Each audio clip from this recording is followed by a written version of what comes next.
Bienvenue sur Talents Précieux, le podcast qui révèle ces compétences qui font la différence. À travers le témoignage d'un invité différent à chaque épisode, nous cherchons à savoir quels sont les soft skills, autrement appelés compétences comportementales ou transversales, qui permettent aux individus d'être épanouis et performants dans leur travail et dans leur mission. Je suis Amélie Dag. Je suis Perrine Corvézier. Ensemble, nous avons créé la société Human Learning Expedition qui produit ce podcast. Vous trouverez les notes de cet épisode sur le site humanlx.com, humanlx.com, à la rubrique podcast. Moi, je suis assez convaincu que une équipe, une entreprise, c'est comme un couple, c'est un système. C'est-à-dire que quand ça ne fonctionne pas, c'est pas une personne qui est responsable, c'est la manière dont cette personne interagit avec son environnement, réagit à son environnement et vice-versa. L'environnement réagit avec la personne. Et donc ça se travaille. David est le directeur financier du groupe Indigo, le leader mondial des solutions de stationnement. Il a eu la gentillesse de me recevoir en pleine clôture financière, autant dire que je tombais mal. Il a malgré tout pris le temps de répondre à mes questions peu habituelles. Le résultat ? Le partage de son expérience de management en toute humilité. J'adore la simplicité avec laquelle David explique que ce qu'il aurait aimé apprendre plus tôt dans sa carrière, c'est à travailler, dans le sens interagir avec les autres et s'organiser. Je m'incline aussi devant son humilité quand il dit qu'en management, en vérité, on fait comme on peut. Quand on voit son parcours et ses responsabilités actuelles, on se dit qu'il peut beaucoup. La liste des compétences comportementales qu'il évoque dans cet épisode va de la capacité à s'adapter à l'engagement en passant par la demande de feedback.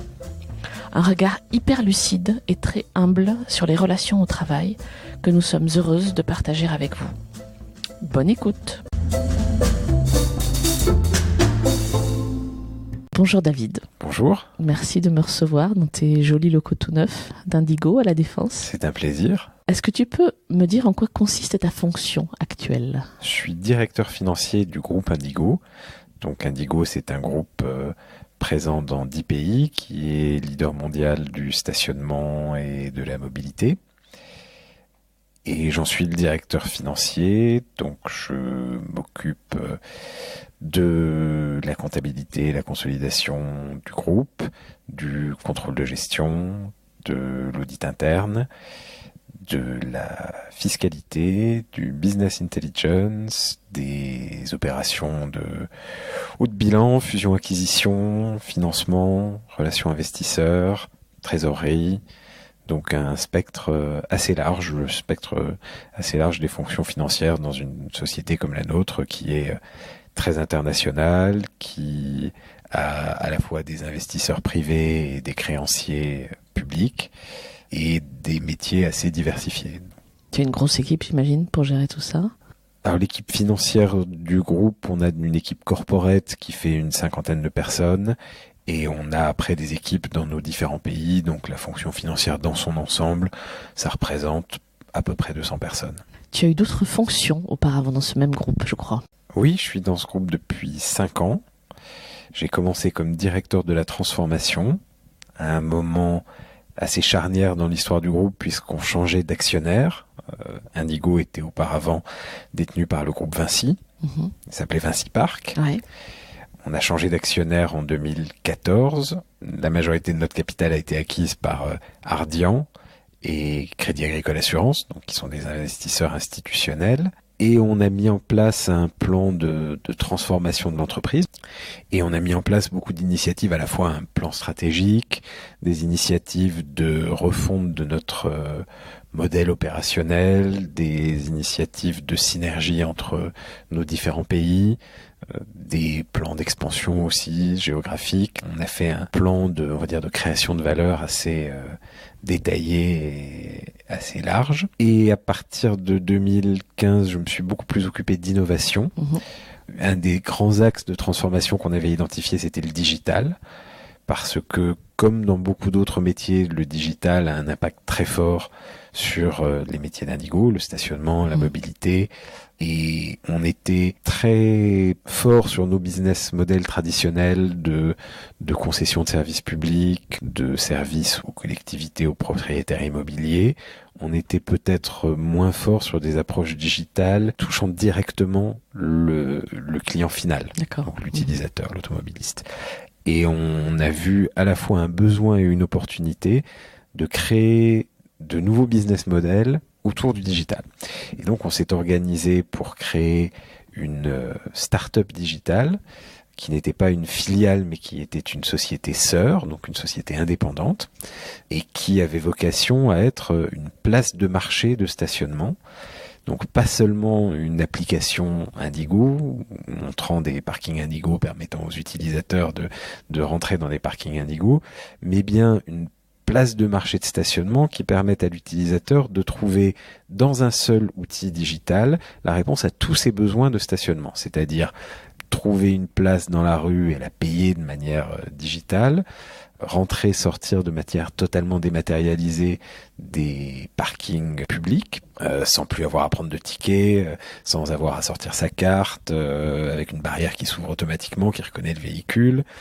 Aussi la possibilité de réserver à l'avance son stationnement, la possibilité d'obtenir des tarifs préférentiels, la possibilité de trouver des parkings alternatifs, donc typiquement des parkings d'immeubles de bureaux, des parkings d'hôtels. Et donc on a créé cette plateforme qui s'appelle OpenGo. Et je l'ai conçue, créée, dirigée avec une équipe qu'on a constituée et des acquisitions qu'on a faites aussi pour étoffer la société. Et donc je me suis occupé de ça de 2015 au début de 2018. Après quoi, je suis retourné au niveau du groupe, d'abord comme directeur de la stratégie, puis comme directeur financier. OpenGo, moi je suis fan, je te l'ai déjà dit, je suis accro, je trouve ça génial en tant qu'utilisatrice finale. Franchement, ça a changé ma vision du stationnement, en tout cas à Paris, ça c'est clair. Mais ce n'est pas notre sujet aujourd'hui. J'aimerais qu'on revienne à toi et que tu me racontes le succès professionnel dont tu es le plus fier. J'aurais un certain nombre de choses dont je pourrais effectivement parler. La création d'OpenGo, c'est une grande réussite pour moi et une grande fierté.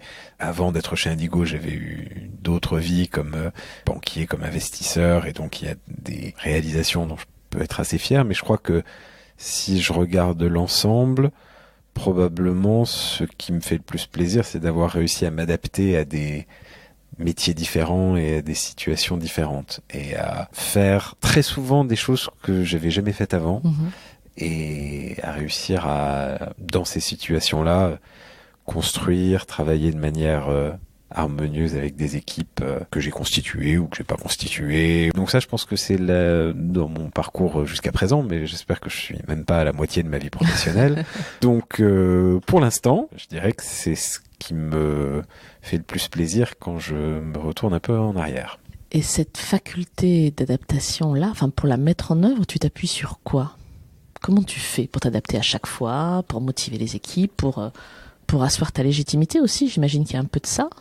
Je pense qu'il faut croire à ce qu'on fait et écouter les autres. C'est deux choses indispensables. Si on ne croit pas à ce qu'on fait, on n'est pas motivé. En tout cas, moi, je suis pas motivé, je suis pas bon dans ce que je fais. Et c'est difficile d'entraîner les autres. Et pour entraîner les autres, il faut aussi les écouter. Et écouter, ça permet d'aborder une situation nouvelle, un peu par la petite porte, c'est-à-dire sans savoir nécessairement ce qu'on va trouver, sans avoir de certitude sur ce qu'on va trouver, mais de comprendre assez rapidement les logiques, les besoins, les dangers, et d'essayer de s'y adapter. Alors parfois ça marche pas, ouais, mais pour que ça marche, il faut de l'enthousiasme et de l'écoute, je dirais, en tout cas pour moi. Et ces facultés-là, cette écoute, cette capacité à croire en ce qu'on fait, comme tu les appelles, tu les as acquises où ? Tu es né avec ? Tu les as apprises ? On te les a inculquées ? Je crois qu'il y a une part de disposition naturelle, une part d'éducation, puis une part de travail permanent. C'est Churchill qui disait le succès, c'est aller d'échec en échec sans perdre son enthousiasme. Est-ce qu'il y a une compétence particulière que tu recherches chez les gens avec lesquels tu travailles, que ce soit des collaborateurs, des partenaires, des prestataires ? Le sourire, un mélange de sérieux et de sourire. Il faut que les gens soient des collaborateurs ou des prestataires d'ailleurs. Il faut qu'ils soient sérieux, compétents, dévoués et puis souriants. Et je crois aussi probablement inconsciemment, l'engagement, c'est important. Le sourire, c'est assez facile, j'imagine, à détecter quand tu es en relation même pour la première fois avec quelqu'un. L'engagement, comment tu fais pour le détecter ? C'est pas très compliqué. Je pense en tout cas l'absence d'engagement, ça se voit assez vite. Ça se voit des remarques que font les gens, ça se voit aux questions qu'ils posent. Ouais.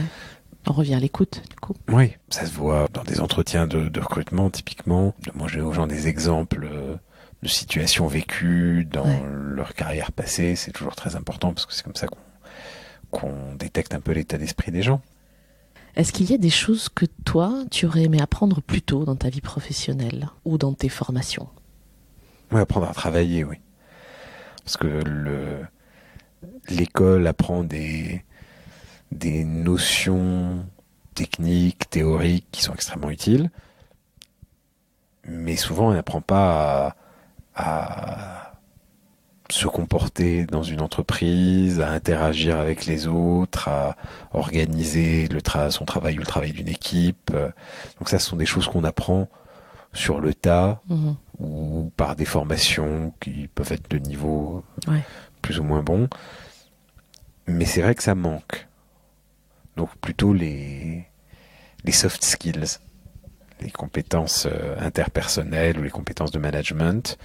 Ce sont des choses qui viennent souvent, qui viennent avec l'expérience, mais après, la meilleure manière de les acquérir, c'est aussi par la transmission personnelle, c'est-à-dire en ayant plusieurs mentors, des gens avec qui on travaille, qui vous apprennent ces choses-là. Mais c'est pas forcément très systématique.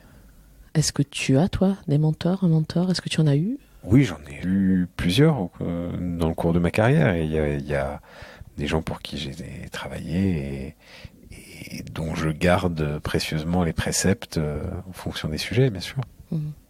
Et puis, à contrario, il y a des anti-mentors.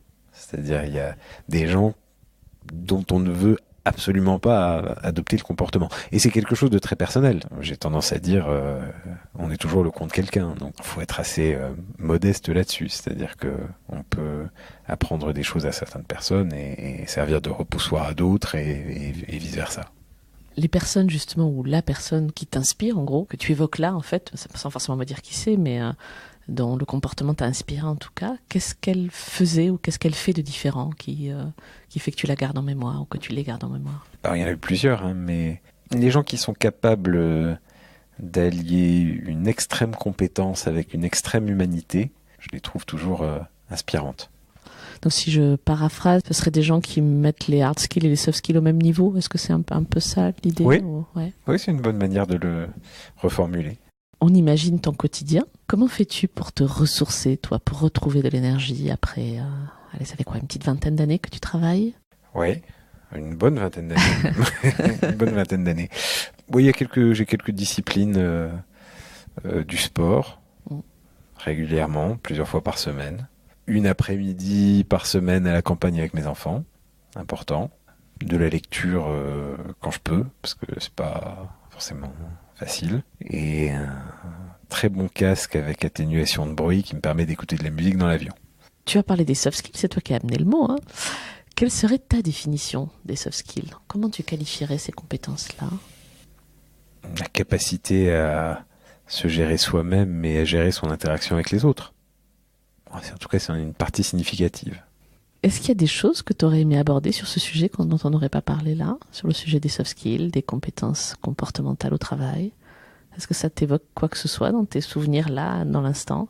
Ah oui, ça m'évoque plein de choses, oui. Surtout la nécessité d'avoir conscience de leur importance et de travailler sur l'amélioration de ce type de compétences.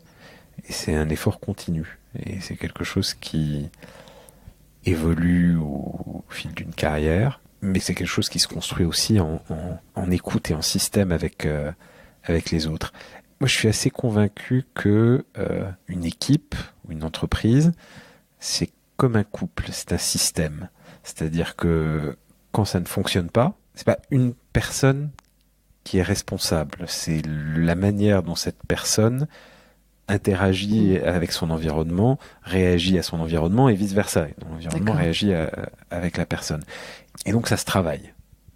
Après, bon, voilà, on peut avoir des situations où quelqu'un n'est pas du tout adapté. Et dans ce cas-là, c'est pas une stigmate pour la personne en question, celui ou celle qui s'en va.